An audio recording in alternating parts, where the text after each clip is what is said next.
I chose to do the research on 3 different data analytics projects and share it with you all. So the first one I chose was the Moneyball example. This is when the Oakland Athletics were facing huge challenges in having a much smaller payroll size than other bigger, wealthier franchises like New York Yankees. So they turned to predictive analytics to help them in building their team and both recruiting top talent and retaining it. So what they did is they looked at sabermetrics, which is a method of empirical analysis of baseball statistics that was pioneered by Bill James. And using these statistics, they decided to look at other stats. So typically people would look at things like batting average or RBIs to help determine whether they wanted a player or not, but they found that things like on-base percentage and slugging percentage actually had a higher correlation with winning games than traditional stats did. So they focused on these when it came to building their team. The data that they used was a huge historical data set of MLB player performance that spanned over decades. This included things like on-base percentage and the slugging percentage, but also walk rate, strikeout rate, salary data, and aging curves to look at how a player's value adjusts as they get older. So the methodology that they used was a blend of both regression analysis and heuristic modeling. Regression models were used to determine which player metrics had the highest significant impact over wins, again, on-base percentage and slugging percentage. And they built linear models that projected how many wins each player was worth relative to their performance. And this helped them find players that were overlooked by teams for things like, weird swings or past injuries, things like that. Through their efforts, the Oakland A's were able to win 103 games in the 2002 season, and it's the first time in a long time they'd made it to the postseason. They were able to find success in having their average cost per win that season of only $397,000 compared to the New York Yankees cost per win of about $1.4 million during that same season. This big difference was driven by the predictive analytics that they used. After this, in attempts to repeat the findings, several other MLB teams adopted the same type of strategies and started hiring data analysts and building computer science teams.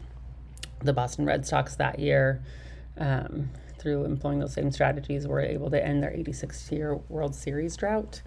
This also spread to other professional sports organizations like the NBA and NFL, and really into the business world as well, in driving the competition on analytics and using analytics to drive decision making. I chose this example because I love baseball, but I also think it's really cool how they used statistics to democratize success and found hidden things that they could use to gain a competitive advantage over other teams. And by being successful, they really changed the entire industry in the way that things are done in baseball and sports. So my next example is another sports-related example. It's a study done by the NBA on player load management. So the NBA was struggling with players getting injured, having season or career-ending injuries, especially as they tried to make it through the 82-game regular season and hopefully to the playoffs. So they turned to predictive analytics to help minimize the amount of injury to their players. So across the NBA, they started using wearable technologies and using different kind of camera systems in order to gain data that they could use for predictive analytics. So the data that they gained had things like GPS tracking, inertial measurement units, heart rate variability, force plate data, and what's called load metrics, their player load score, which was a combination of their accelerations, decelerations, and changes in direction. The methodology that was used was the predictive models that used real-time workload data with historical injury data to help determine what flags indicated that a player was at an increased risk for injury. They looked at things like cumulative load over 7-day or 14-day periods, ratios of acute and chronic workload, and sudden changes in their high-intensity movement patterns. They also used this data to create individual player profiles that looked at help to individualize the data. So like for example, an older point guard that had a history of knee injuries would have a lower safe work threshold than a 20-year-old that had no prior injuries. They also use the cameras tracking systems to provide the granular movement and biomechanical data that they use to feed into machine learning models, and they use those to personalize practice plans and game time play for each player. So the outcome of this was basically that they were able to reduce the amount of injury, and they were able to optimize their performance and rehab processes. But ultimately in 2024, the NBA did a study where they found that there is no statistically significant correlation between load management practices and the reduction in injuries. Still, other teams did adopt the same, sports organizations did adopt the same type of strategies and using wearable technologies and gaining insight from them. So they basically, same results came. They helped in reducing injuries and optimizing performance and training, but still could not ever reduce completely eliminate the risk for injury, because there's too many other factors involved, like their emotional stress, sleep patterns, or events that happen during games that cause injuries.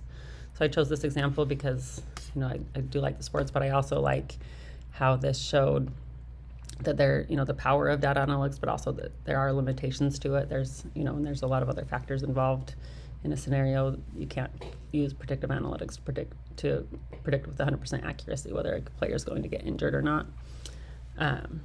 My last example is from Signet Jewelers. So Signet Jewelers is the parent company of well-known brands like Kay Jewelers, Zales, and Jared. And many years ago, they used to own their own in-house credit accounts, and they believed at the time that this helped to drive sales, as they were able to offer credit to more subprime credit customers that other lenders might not have extended credit to. So, but as Signet grew, they became heavier scrutinized by outside investors, and at one point a Harvard Business School study highlighted some of the risks that carrying their own credit program posed for Signet Jewelers. So this pressure that was caused by that study forced Signet to really look at their operations and to determine what was best going forward for them as a company, whether to keep their own in-house credit or to sell it off to a third-party lender.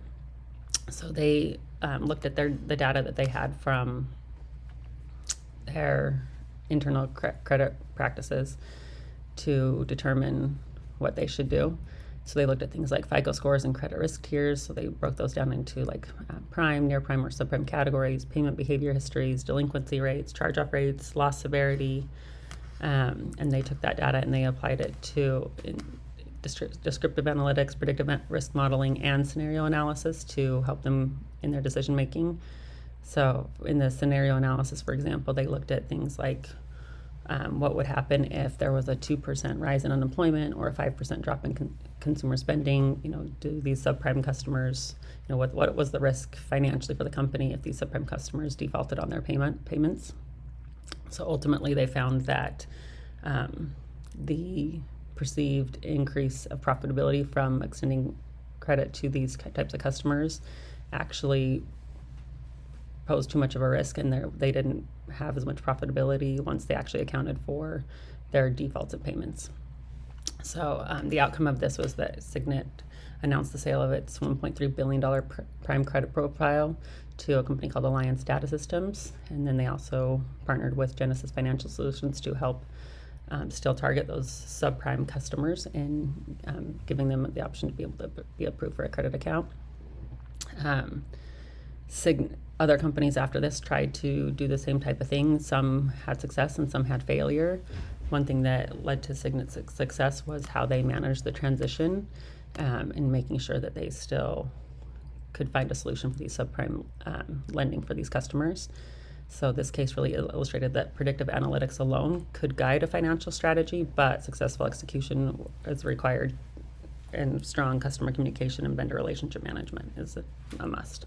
So I like this example partially because I worked for Signet Jewelers during the time that this change happened, And as an employee, I didn't really fully understand why we were making that change, and a lot of other employees felt the same way. But after seeing how they apply data analytics and really looked at all the data that they had to drive their decision, I can see why it ended up being a good decision for the company and really helped fuel their growth. But I also like this example because it really shows how important predictive analytics are, but also still having people in place that can help drive the change that's recommended by those predictive analytics. Thank you.